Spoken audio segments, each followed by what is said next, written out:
Luisa González propone como oferta de campaña vender la penitenciaría Litoral por 800 millones y construir una nueva. Vamos a ver qué ocurre. Además, se busca por todos lados. ¿Quién sabe el paradero de la fiscal Diana Salazar? El día de hoy estuvo en boca de todos, porque se descubre que en el caso, al menos el de Freddy Carrión, hubo manipulación en las pruebas, forjaron, armaron una trama para enjuiciarlo y de esto con otros temas más, la misma situación. Así que empezamos, amigos, amigas, si no lo han hecho, les invito a que le pongas me gusta, suscríbete al canal y empezamos con la grabación. Y bueno, eh, el Food no está para nada contento que se haya subido tan solamente $10 al salario básico unificado.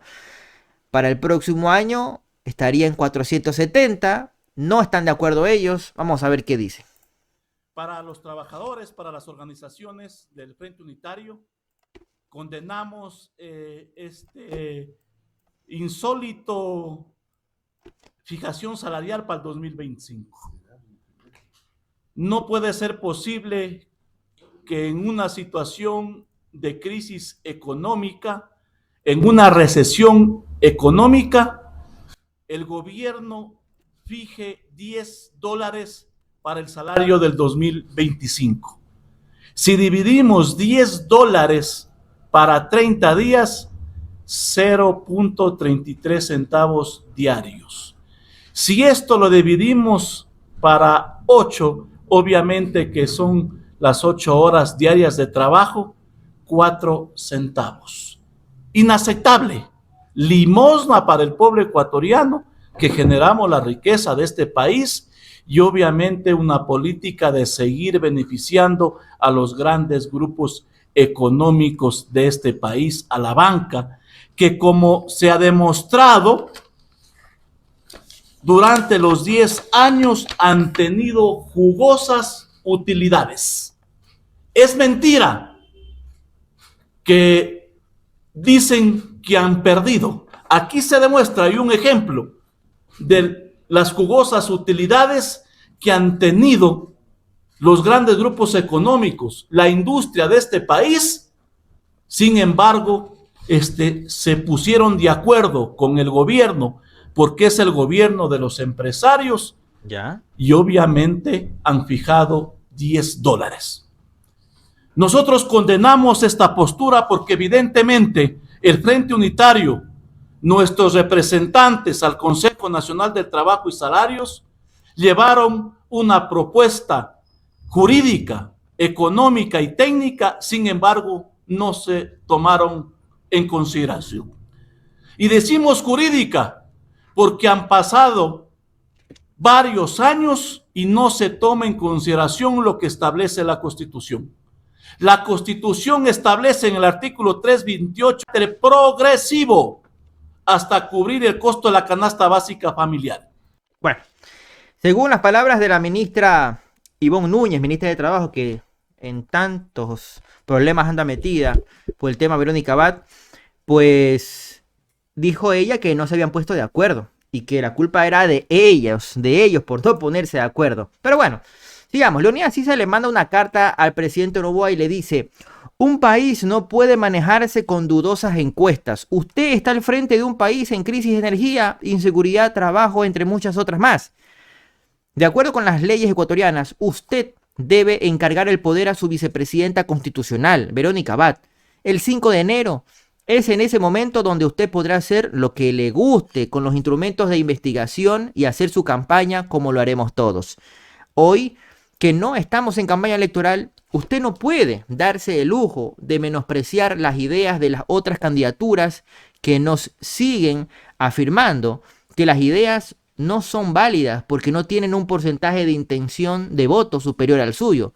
Ahora entiendo por qué no escuchó a sus técnicos cuando le advirtieron sobre los apagones y usted decidió no hacer caso. Eso es arrogancia, señor Noboa. Si le doy mérito en algo, en que usted sí me escuchó cuando le dije públicamente que tomara un avión a Colombia para deponer diferencias y llegar a un acuerdo que permita a los ecuatorianos tener electricidad. El acuerdo se logró y todo el país ganó.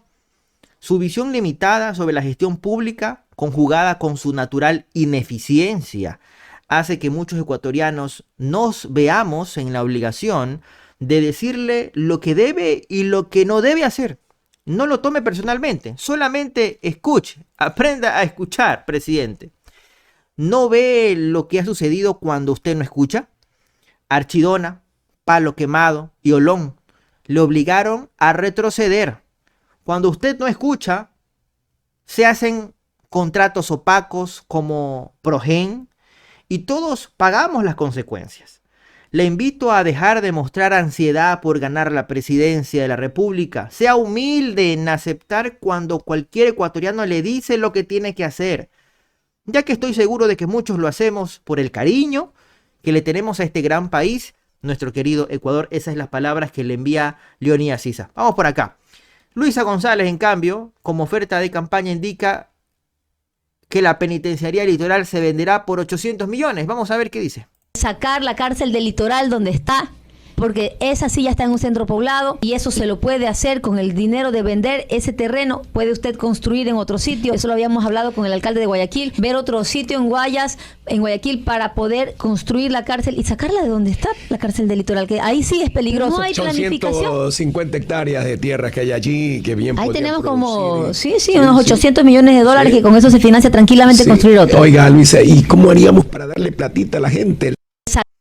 Fácilmente se venden 800 y con eso se financia otra cárcel. Bueno, vamos por acá. Tenemos a la presidenta de la Asamblea Nacional que el día de hoy se encontró presentando la denuncia por inconstitucionalidad contra el presidente Noboa por lo hecho, ¿no?, últimamente con el veto a la ley antipillos. Escuchemos. Contra el decreto ley para la mejora recaudatoria que presentó y que promulgó de forma arbitraria la función ejecutiva. Este decreto ley lo único que busca es imponer más carga tributaria a las familias ecuatorianas. En realidad es un paquetazo navideño a la clase media de este país. Y lo que nos aboca y nos convoca en este momento es defender a la Constitución, defender a la democracia, defender a la separación y a la independencia de poderes, así como también a la seguridad jurídica. Dentro de esta acción de inconstitucionalidad también se encuentra una solicitud de medida cautelar para que se suspenda de forma provisional hasta que la Corte resuelva este nuevo tributo que busca el Ejecutivo cargar a los bolsillos de las familias ecuatorianas. Por eso, como Asamblea Nacional, esperamos que la Corte Constitucional, como máximo intérprete de la Constitución, se ponga del lado de la sociedad ecuatoriana y que le ponga límites al poder. Esperamos que la Corte también trate con toda la celeridad que necesita esta acción de inconstitucionalidad para darle respuestas a todos los ecuatorianos.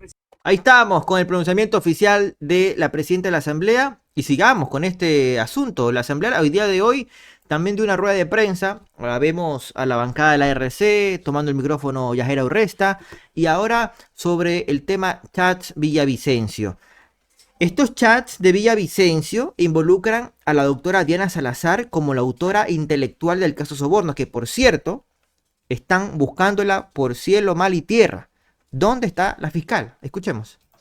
Pero en el celular del señor Fernando Villavicencio se pudieron obtener los chats en donde la señora Diana Salazar con jueces, fiscales, exasambleístas e incluso una ex ministra del Interior organizaban y gestionaban el caso Sobornos. La ex ministra incluso lo llama el líder ovejero. De esta manera están expuestos ya los chats y pedimos que de oficio el fiscal Toainga tiene que iniciar un proceso de revisión a este caso, un proceso de fiscalización e investigación a estos chats en donde involucra a la señora Diana Salazar como autora intelectual y material del caso Sobornos. Tremenda bomba de tiempo que le dejaron en las manos a Toainga, ¿no? Ahora el tipo no sabe qué hacer con todo lo que está pasando en torno a la fiscal. Y ojo, hoy también fue citado el ex defensor del pueblo, Freddy Carrión, quien entre todos sus argumentos indicó que se comprobaba que su caso fue armado, y esto aparece también en los chats de Diana Salazar con Fernando Villavicencio. Como es el caso mío. Y empezaré diciendo que en el chat, en el teléfono de Fernando Villavicencio, se puede constatar que hay una conversación relativa a los hechos por los cuales se me juzgó del 16 de mayo del 2021, justo cuando sucedieron los hechos, en donde la fiscal Diana Salazar le envía a Fernando Villavicencio el parte policial. Por ahí podemos empezar ya describiendo el primer delito que se comete. Claro, ¿por qué le envía? Información reservada. ¿Sí? En este primer chat que envía la fiscal Diana Salazar, le envía con un documento en el cual, con el parte policial, en el cual expresamente la parte más importante que se establece es que este parte policial dice que el señor defensor del pueblo, Freddy Carrión, se había embarcado en vehículo de un familiar trasladándose hasta el sector de Iñaquito. ¿Por qué hemos subrayado esto? Porque la teoría de la Fiscalía General del Estado siempre fue delito flagrante. Como ustedes conocen, el delito flagrante necesita una persecución ininterrumpida, es decir, que aquella persona que ha cometido un delito ha sido descubierta con los objetos o los mecanismos del delito o en una franca persecución. Aquí hay un parte policial que valga la pena mencionarlo. Este parte policial no consta en el proceso judicial. Existe otro parte policial. Otro parte. Pero en este parte policial se deja establecido de que nunca fui aprehendido. Hay otra mención, la propia fiscal menciona y lo pone, ojo, en confinamiento. Esto es una frase muy importante, porque nunca se hablaba, ni mucho menos se mencionaba de un delito de naturaleza sexual. Siempre se hablaba de un confinamiento, de que había habido una vulneración al toque de queda, pero que no existía ningún tipo de naturaleza sexual. Y lo dice la propia fiscal general del Estado. Por eso es la relevancia de estos chats que demuestran cómo empezó a forjarse un caso, con qué finalidad, obviamente, de terminar detenido, enjuiciado y sentenciado. Tenemos el siguiente parte, este es otro parte policial. Como digo, había mucha difusión de documentos o de pruebas, o de indicios, como el parte policial. Que todo le pasaba a Diana Salazar a Villavicencio, como que Villavicencio era el fiscal. No podían haber sido difundidos a un sujeto político como un asambleísta. En este parte policial, e insisto, también son dos partes policiales. Este segundo tampoco consta en el proceso judicial. El parte policial menciona que el señor de nombres Mauro Falconi manifestó que se había tratado de un atentado en su domicilio, mientras que su esposa, la señora Gabriela Peñarera, manifiesta que había sido arrastrada de su cabello hacia el ascensor, ultrajada y posiblemente víctima de violación por una persona desconocida. Desconocida. Siempre se hablaba de una persona desconocida que había ultrajado supuestamente a la supuesta víctima. Este parte policial no consta en el proceso judicial. Y eso es importante, es decir, se forjaban, se armaban cada vez partes policiales con el fin de ir posicionando una verdad que no era la histórica ni mucho menos la procesal. Lo escucharon ahí, ¿no? ¿Cómo se manipulaba? Claro, ya manipulado, tienes tremendo caso en contra de alguien.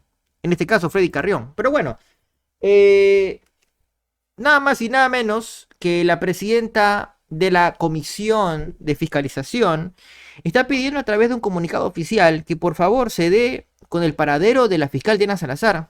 El día de ayer veíamos en directo, y hoy lo ponemos porque es pertinente, por supuesto, indica este documento firmado por la Asamblea y la Comisión de Fiscalización, por Pamela Aguirre, su presidenta, que por favor indiquen las razones por las cuales la doctora Diana Salazar salió del país, a qué fue a hacer, que comunique, que justifique su ausencia y quién está tramitando las causas que acá en Ecuador deberían estar siendo tramitadas. Entonces, bueno, amigos, amigas, las fuentes dicen que ella está en Argentina dando a luz, pero no hay un parte médico ni nada de eso que pueda sustentar aquello. Nos vemos, amigos, amigas. Gracias por estar por acá en un siguiente video. Pónganle me gusta, por favor. Suscríbanse al canal para que reciban más información. Por acá habrán 2 videos más para que se sigan informando. Un abrazo a todos.